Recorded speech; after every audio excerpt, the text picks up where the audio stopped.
পয়গম্বর ইউসুফকে যখন আজিজ মিসরির রাজপ্রাসাদে নিয়ে যায়, বাদশার স্ত্রী জুলাইখা পয়গম্বরকে এক নজর দেখা পাগল হয়ে যায়। শুধু পাগল হয় না, পয়গম্বরের জন্য দিওয়ানা হয়ে যায়। জুলাইখার বান্ধবীরা পত্র লেখে, জুলাইখা রে, তুই একজন বাদশার স্ত্রী হয়ে একটা গোলামের প্রেমে পাগল হইছস, এটা তো আমাদের মান সম্মান চলে গেছে, আমাদের নাক কাটা গেছে। জুলাইখা, এই কাজ তো তুমি করতে পারো না। জুলাইখা ছিলেন বুদ্ধিমতী মহিলা, তোদেরকে আমি মুখে জবাব দিব না, কাজে জবাব দিব। আয় আয় আমার রাজপ্রাসাদে, তোদের দাওয়াত। জুলাইখার বান্ধবীরা রাজপ্রাসাদে আসলেন, তাদেরকে নিমন্ত্রণ করে রাজপ্রাসাদে আনা হলো। নিমন্ত্রণের শুরুতেই জুলাইখা সবার হাতে একটা করে আপেল দিলেন আর ছুরি দিলেন, বললে তোমরা আপেল খেতে থাকো।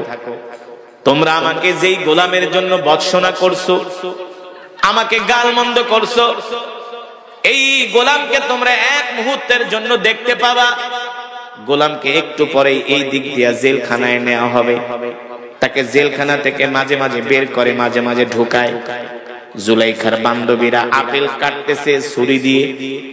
একটা পলক শুধু পয়গম্বর ইউসুফ আলাইহিস সালামের দিকে পড়েছে। জুলাইখার বান্ধবীরা এক পলক তাকায়া রইছে, দুনিয়ার আর কোনো খবর নাই। আপেল কাটতে কাটতে আপেল কাটা শেষ, এবার এক একজনের আঙ্গুল কেটে রক্ত বের হচ্ছে। জুলাইখা ডাক দিয়া বলে, বান্ধবীরা, দিলাম আপেল কাটতে, আপেল খাইবা, আঙ্গুল দিয়া রক্ত বের হয় কেন? জুলাইখার বান্ধবীরা বলে, বান্ধবীরে কি দেখাইলি, এটা তো মানুষ না, মনে হয় আসমান থেকে ফেরেশতা নাইমা আসছে।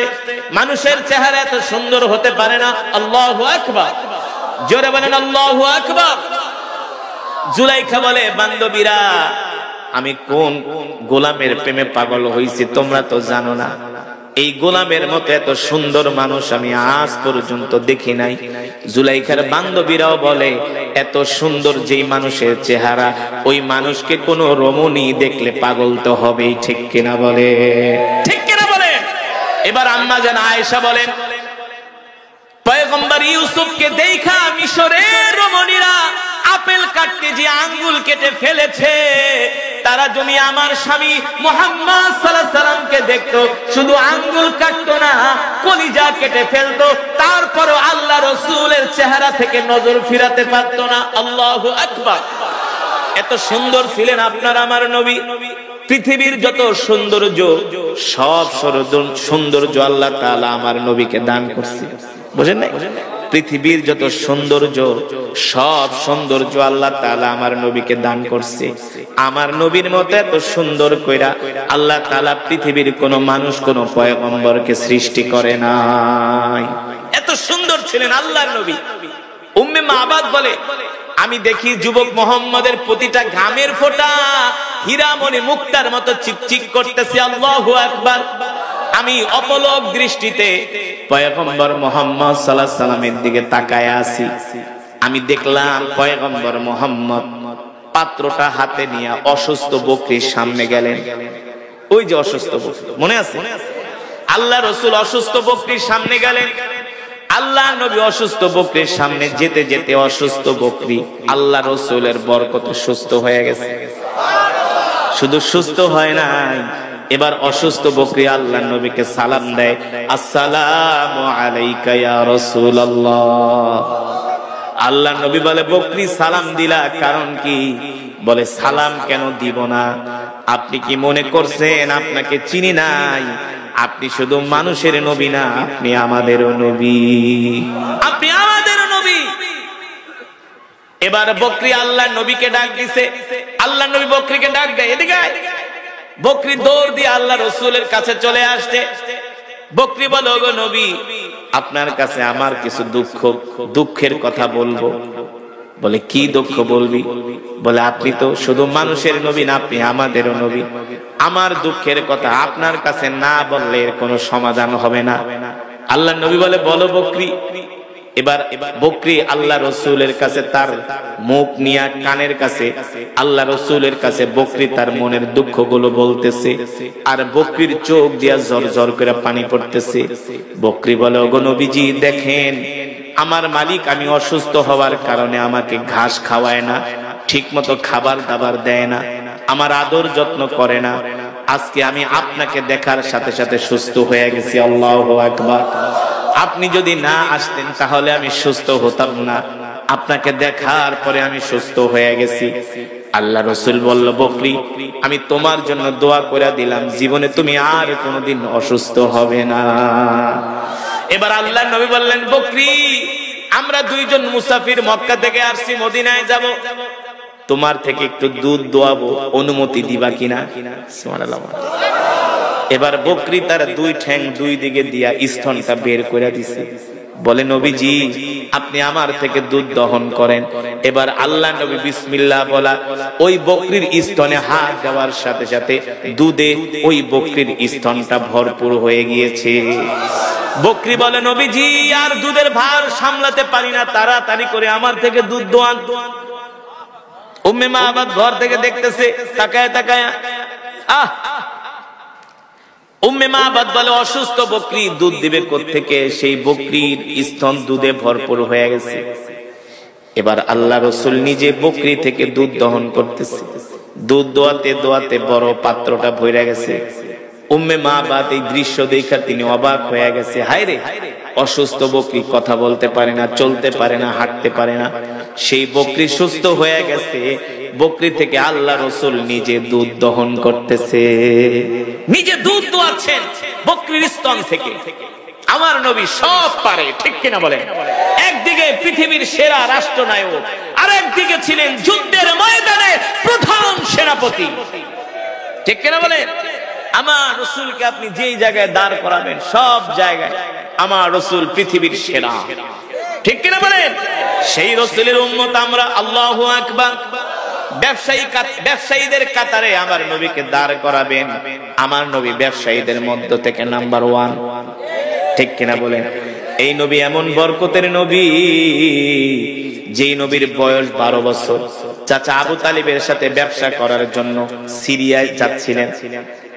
জর্দানের সীমান্তবর্তী এলাকায় পৌঁছানোর পরে আল্লাহ নবী অসুস্থ হয়ে গেলেন। আল্লাহ রাসূল ডাক দিয়া বললেন, চাচা আমি অসুস্থ, আমাকে একটা গাছের নিচে নিয়ে বসান। চাচা আবু তালিব বললেন, এই ধুধু মরুভূমির মধ্যে গাছ পাবো কোথায় ভাতিজা? গাছ তো নাই। চাচা আবু তালিব তাকায় দেখে একটা মৃত গাছ, যেই গাছের ডালপালাগুলো উলিতে খেয়ে ফেলেছে। আল্লাহ রাসূল বলে, চাচা আপনি আমাকে ওই মৃত গাছের নিচে নিয়ে বসান। চাচা আবু তালিব আল্লাহর নবীকে মৃত গাছের নিচে নিয়ে বসালেন। আল্লাহ রাসূলের বরকতে মৃত গাছ সাথে সাথে জীবিত হয়ে গেছে। ওই গাছ এখনো পর্যন্ত সেই জর্দানের সীমান্তবর্তী এলাকায় মরুভূমিতে আছে। রাসূলের বরকতে মৃত গাছ জীবিত হয়ে গেছে, যেই গাছকে বলা হয় সাহাবী গাছ। আছে কি আছে না? গাছ আছে। শুধু এখানেই শেষ নয়, সাহাবীরা আল্লাহ রাসূলের সাথে যখন বদরের প্রান্তরে গেলেন যুদ্ধ করার জন্য, কাফেররা যেখানে তাঁবু ফেললেন ওদের ওখানে একটা পানির কূপ পাওয়া গেছে, কিন্তু মুসলমানরা যেখানে তাঁবু গাড়লেন সেখানেও একটা পানির কূপ পাওয়া গেছে। যুদ্ধ করতে হলে তো রসদপত্রের প্রয়োজন, পানির প্রয়োজন। কারণ মরুভূমি, একে তো সূর্যের আলো পড়লে মরুভূমির বালুগুলো আরো উত্তপ্ত হয়ে যায়, পানির পিপাসা বেশি লাগে, ঠিক কিনা বলেন? যারা হজ করতে গেছেন দেখেন না রোদ্রের কি টেম্পারেচার, একেবারে কলিজা শুকায় যায়। সাহাবীরা দেখলেন একটা পানির কূপ পাওয়া গিয়েছে। আল্লাহর নবীকে ডাক দিলেন, ওগো নবীজি একটা পানির কূপ আমরা পেয়েছি, কিন্তু পানি হলো লবণাক্ত পানি, পানি মুখে নেওয়া যায় না। আল্লাহ রাসূল বলেন, চলো আমাকে নিয়ে। বদরের ঘটনা বলতেছি, বদরের প্রান্তরের কথা। আল্লাহ রাসূল সাহাবীদের সাথে ওই কূপের কাছে গেলেন। আল্লাহ রাসূল মুখ থেকে একটু লালা বের করে পানির ভিতরে দিলেন, সাথে সাথে লবণাক্ত পানি মিষ্টি হয়ে গেছে। ওই কূপ এখনো পর্যন্ত কথা না নাই, কিয়ামত পর্যন্ত থাকবে। যারা বদরে গেছেন ওই কূপ থেকে পানি নিয়ে আসে, সেই পানি কত খেয়েছি, মাশাআল্লাহ, এত মিষ্টি, এত সুস্বাদু, খেলে শুধু খেতেই মন চায়। রাসূলের বরকত, তিনি হলেন রাহমাতুল লিল। এবার আল্লাহ রাসূল এই বকরি থেকে দুধ দোয়ালেন, বালতি দুধ হলো, বড় পাত্র ভরে গেল। উম্মে মাবাদ তাকায় তাকায় দেখতেছে আল্লাহ রাসূল দুধ দোয়াচ্ছেন। আর উম্মে মাবাদ বলে, যুবক মোহাম্মদ যখন বকরি থেকে দুধ দোয়ায় দেখি তার চুলগুলো নড়তেছে। তার চুলের দিকে আমি তাকায় আছি, তার চুলগুলো এত সুন্দর, আল্লাহু আকবার। তার চেহারাটা এত সুন্দর, তার চোখগুলো, তার নাকগুলো, তার বডিটা এত সুন্দর। এত সুন্দর মানুষ আমি আজ পর্যন্ত পৃথিবীতে কোনোদিন দেখি নাই। এবার আল্লাহ রাসূল দুধ যখন বকরি থেকে দোয়ালেন, সাইয়েদনা আবু বকরকে বললেন, আবু বকর আপনি দুধ পান করেন। সাইয়েদনা আবু বকর বলেন, না না ওগো আল্লাহর নবী, আপনি আগে দুধ পান করেন। আল্লাহ রাসূল বললেন, না না আপনি আগে দুধ পান করেন। দেখেন আল্লাহ রাসূল কত ভালো, কত ইনসাফওয়ালা। চাইলে রাসূল আগে নিজে দুধ পান করতে পারতেন, কিন্তু না না, তার সাহাবীকে আগে দুধ খাওয়ালেন। এবার সাইয়েদনা আবু বকর খাবার পরে আল্লাহ রাসূল নিজেও পান করলেন। এবার আল্লাহর নবী ডাক দিয়ে বলে, আবু বকর দেখেন তো দুধের অবস্থা কি। সাইয়েদনা আবু বকর বলে, ওগো আল্লাহর নবী, যেমন দুধ তেমন আছে, এক ফোঁটাও কমে নাই। যেমন দুধ তেমন আছে, এক ফোঁটাও কমে নাই। কাজান এবার দুধের পাত্রটা উম্মে মাবাদকে দিয়ে আসেন। সাইয়েদনা আবু বকর রাদিয়াল্লাহু তাআলা আনহু উম্মে মাবাদকে বলে, এই বোন ধরো দুধের পাত্র। উম্মে মাবাদ তো অবাক, অসুস্থ বকরি সুস্থ হয়ে আবার দুধ দিতেছে, এর চাইতে আর খুশির খবর হতে পারে? দুধের পাত্র উম্মে মাবাদের কাছে দিলেন। এবার আল্লাহ রাসূল বলেন, আবু বকর চলেন আমাদের গন্তব্য আবার শুরু করি, যাত্রা শুরু করি। আবার সাইয়েদনা আবু বকর সাথে নিয়ে মদিনার দিকে যাত্রা শুরু করলেন, রওনা শুরু করলেন। উম্মে মাবাদ ঘর থেকে লাফ দিয়া উঠানে পড়া আল্লাহ রাসূলের দিকে তাকায় আছে আর বলে, এই বরকতের মেহমান, যেও না যেও না, তোমাদের মতো বরকতের মেহমান আজ পর্যন্ত পাই নাই। তোমাকে দেখে আমার অসুস্থ বকরি সুস্থ হয়ে গেছে, তোমার শরীরের ঘ্রাণে আমার বাড়ি পুরা সুঘ্রাণ ছড়িয়ে গেছে, যেও না, আর কিছুক্ষণ বরকত দিয়ে যাও। উম্মে মাবাদ বলে, আমি দেখতেছি যুবক মোহাম্মদ মরুভূমির মধ্যে দিয়ে হাঁটতেছে, আর তার মাথার উপরে আকাশের মেঘমালা বৃষ্টির মতো ছায়া দিতেছে, যাতে তার গায়ে একটু রৌদ্রের আলো না লাগে। ছাতার মতো তার মাথার উপরে মেঘমালা ছায়া দিতেছে, কোন রোদ কোন বৃষ্টি যাতে পয়গম্বরের গায়ে না লাগে। এই দৃশ্য দেখা উম্মে মাবাদ অবাক হয়ে গেছে। এবার আফসোস করতেছে, মেহমানকে যদি আরেকটু মেহমানদারি করতে পারতাম, এমন বরকতের মেহমান। বিকাল হয়ে গেছে, উম্মে মাবাদের স্বামী বকরি চড়ায় বাড়িতে আসছে। ঢোকার সাথে সাথে দেখে বাড়ির থেকে ঘেরান আর ঘেরান।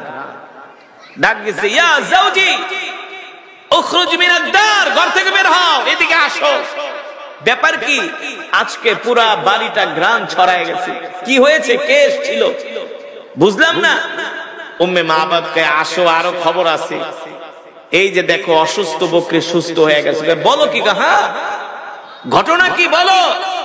বলে, তুমি যখন সকালবেলা বের হয়েছো, ভর দুপুরে আমার বাড়িতে দুইজন মেহমান আসছে। স্বামী গো, একজনের চেহারা এত সুন্দর, যা রূপের কাছে পূর্ণিমার চাঁদও হার মানায়, যার সৌন্দর্যের কাছে পূর্ণিমার হাত চাঁদও হার মানায়। বলে, বলো কি? বলে, হ্যাঁ স্বামী গো, ওই যুবকের দিকে যতই তাকাই এতই আপন মনে হয়, এতই ভালো লাগে তাকে, জানো তার ব্যবহার এত সুন্দর, তার কথাগুলো এত সুন্দর, তার ভাষার মধ্যে এত মাধুর্যতা, এত নমনীয়, আমি আজ পর্যন্ত কোনো মানুষ পাই নাই। বলে, বলো কি?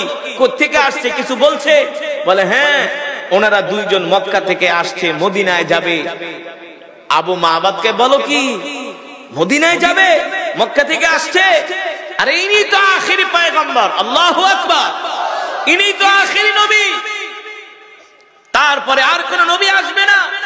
এই নবীর কথাই তো আমি আমাদের কিতাবের মধ্যে পড়েছি, তাওরাতের মধ্যে। কি বলো? চলো, ঘর বাড়ি যা আছে ভাঙ্গা, লটি বাটি ঘোটা যা আছে গাট্টি বস্তা লিয়া চলো, আমরা মদিনায় যাব। মদিনায় যে সেই রাসূলের হাতে হাত রেখে আমরা কালেমা পড়ে মুসলমান হয়ে যাব। আল্লাহু আকবার, জোরে বলেন আল্লাহু আকবার। যেই